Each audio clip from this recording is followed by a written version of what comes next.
Ya, halo selamat malam pemirsa. Meskipun kasus penyerangan yang dilakukan teroris ke Mabes Polri menyita perhatian kita, tapi kita jangan lupa ada sesuatu yang besar dikeluarkan atau diputuskan oleh Menkumham mengenai konflik yang mendera Partai Demokrat. Menkumham resmi menolak kepengurusan KLB Deli Serdang. Pertanyaan besarnya, dengan keputusan ini apakah badai di Partai Demokrat sudah usai? Atau jangan-jangan ada hal lain yang dipersiapkan KLB versi Deli Serdang tetap ingin meminta kepastian hukum lewat lembaga peradilan. Itu yang akan saya bahas di malam hari ini. Tentu saja sudah ada di sini Bang Andi Malarangeng. Assalamualaikum, selamat malam Bang. Assalamualaikum dan selamat malam juga. Baik, setelah itu juga saya masih akan terus menghubungi pihak dari KLB Deli Serdang pemirsa. Tapi sambil saya sapa terlebih dahulu Profesor Karim Suryadi sudah tersambung bersama saya. Prof, Assalamualaikum, selamat malam. Waalaikumsalam, selamat malam Anissa, selamat malam Bang Andi. Baik, mungkin saya ke Bang Andi Malarangeng dulu. Bang, senang tidak, bersyukur tidak dengan keputusan Menkumham? Akhirnya kegalauan itu terjawab sudah ya, ini bagaimana?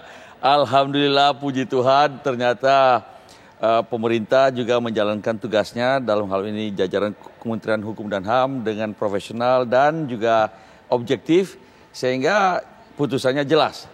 Dengan itu maka tidak ada lagi istilah dualisme kepengurusan. Ya ada satuisme aja. Yaitu kepengurusan Partai Demokrat dipimpin oleh Ketum AHY. Itu jelas. Dan karena itu bola sekarang memang di tangan Pak Muldoko. Apakah kemudian akan berhenti saja dengan demikian? Mestinya begitu. Atau bikin partai baru. Terserah yang bersangkutan, atau kalau mau berlarut-larut ya maju ke pengadilan. Saya tuh penasaran, mungkin publik juga penasaran. Sudah kontak-kontakan tidak dengan keputusan ini dengan Bang Joni Allen dan kawan-kawan? Kan teman abang-abang juga ini bagaimana? Enggak, mungkin sedang bersedih mereka. Oke. Sekarang saya ke Prof Karim. Prof, ini kan jadi pertanyaan publik. Keputusan Menkumham sudah keluar, berarti ini permasalahan sudah selesai? Atau jangan-jangan ada celah lain ini? Bisa masuk ke lewat lembaga peradilan, ini berarti masalahnya nggak selesai-selesai dong, Prof. Bagaimana melihatnya? Ya, politik gitu ya, apabila politisi melihat ada cahaya di balik lorong, dia akan membeli lorong itu, bukan berhenti gitu ya. Jadi betul keputusan Menkumham itu sudah menjelaskan. Sekarang duduk persoalan siapa kepemimpinan yang absah, itu sudah terjawab. Tetapi itu kan tidak menjamin akan selesai di sana. Pertanyaannya berpulang kepada pihak Pak Muldoko dan kawan-kawan, apakah akan menggali kuburan gitu ya, dengan mengupas luka lama dan membangkitkan dendam, atau mencari cara lain dengan menjawab pertanyaan apa yang dia cari sesungguhnya. Apakah ingin benar-benar menegakkan demokrasi atau ingin merebut kekuasaan? Sebab menurut saya antara dua hal ini tidak sejalan gitu ya. Dia bisa banyak ya, banyak cara bisa dipilih. Apakah misalnya akan menempuh seperti saya sebut misalnya contoh Partai Persatuan Pembangunan gitu ya. Memang ketika Menkumham tidak menyetujui kan menggugat di Pengadilan Tata Usaha Negara. Lalu Jan Faridz menang sampai kasasi lalu kalah di peninjauan kembali, atau akan seperti Golkar gitu ya. Tidak ribut-ribut, ya udah bikin partai baru gitu kan. Dan itu kan dimungkinkan oleh undang-undang kepartaian. Jadi menurut saya jawaban atas pertanyaan itu Muldoko dan kawan-kawan. Namun kemunculan ini kan jelas bahwa ada sesuatu yang tersumbat di sana gitu, yang dimainkan. Jadi menurut saya jawabannya bisa panjang, bisa pendek, bergantung kepada pilihan. Namun apapun pilihan yang diambil, seperti yang saya katakan di sini bersama Bang Andi juga, ini kan ujian bagi AHY, kemudian godaan bagi Muldoko dan test case bagi pemerintah. Dan soalnya mudah karena kunci jawabannya ada di anggaran dasar dan anggaran rumah tangga, dan pemerintah betul-betul menggunakan anggaran dan dasar dan rumah tangga sebagai kunci jawaban atas persoalan yang mendera Partai Demokrat. Ya. Baik, begitu, Bang, apakah kita juga bisa melihat bahwa sangat jelas terlihat bahwa di dalam politik itu dulu teman, sekarang bisa lawan, karena memang tergantung dengan kepentingannya. Karena sekarang untuk berkontak saja agak sulit dengan Bang Joni Allen dan kawan-kawan, meskipun sudah sah cara kepengurusan, ditolak versi Menkumham. Ini bagaimana Bang? Sebenarnya ini kan semua terpulang dari kawan-kawan itu. Kita kan belum tahu respons mereka bagaimana. Bagi saya ada 3 opsi dari Pak Muldoko CS. Pertama, Pak Muldoko bisa melihat, saya ditipu nih. Dulu waktu mereka katanya didatangi Pak Muldoko, walaupun Pak Muldoko juga datang bertemu Tentu pasti disampaikan kalau Pak Muldoko maju, pasti akan didukung oleh kader-kader Demokrat dari seluruh Indonesia. Kadang-kadang ada bilang 360 DPC, ada 400 lebih DPC, DPD. Ternyata kan tidak, itu cuma angin surga dan tipu-tipu aja lah. Ini kesempatan Pak Muldoko untuk exit strategi, keluar dari KLB awal-awal itu, lalu kemudian dia berhenti, fokus pada menjalankan tugas sebagai KSP. Ya. Itu satu opsi. Opsi kedua, bikin partai baru. Seperti tadi dikatakan Prof, yaitu dengan kalau bikin partai baru tidak akan ada kegaduhan. Tidak akan ada konflik, masing-masing mengurus partainya masing-masing. Nah, tapi kalau mau pakai jalan ke pengadilan, kita juga siap. Cuma saya senang dengan kata Prof tadi itu, menggali kuburannya sendiri, lebih dalam lagi. Baik.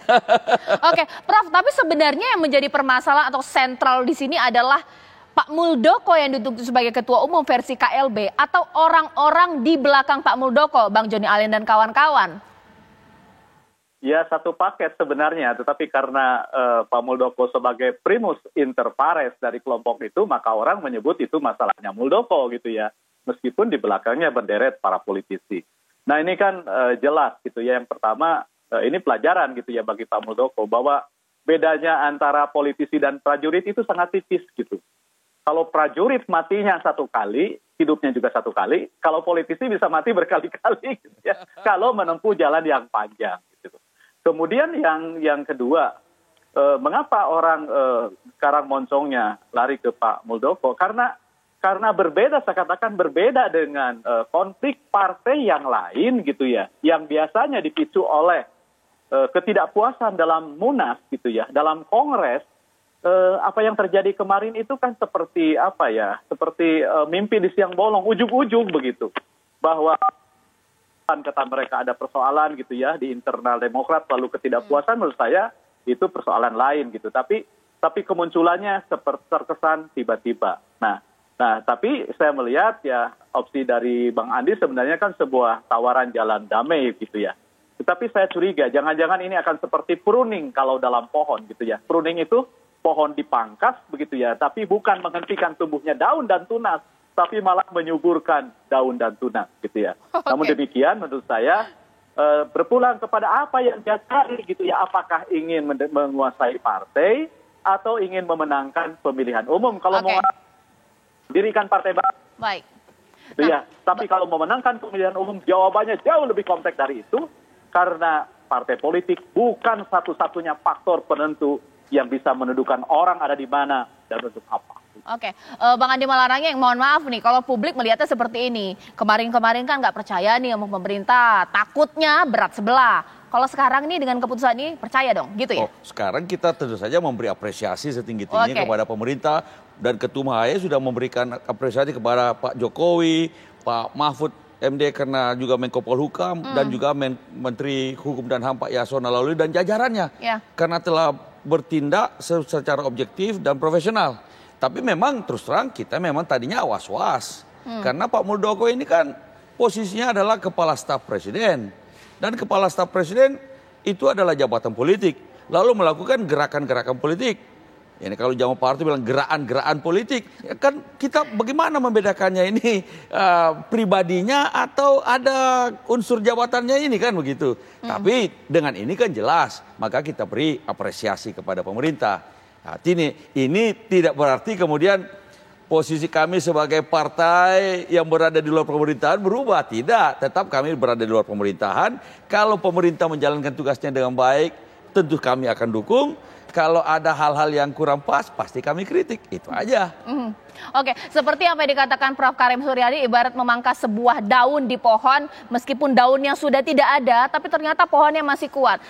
Hasil akhir dari keputusan Menkumham, apakah juga menjadi hasil akhir untuk KLB di Liserdang? Bagaimana jika ini digugat di peradilan? Sesaat lagi di Apa Kabar Indonesia Malam.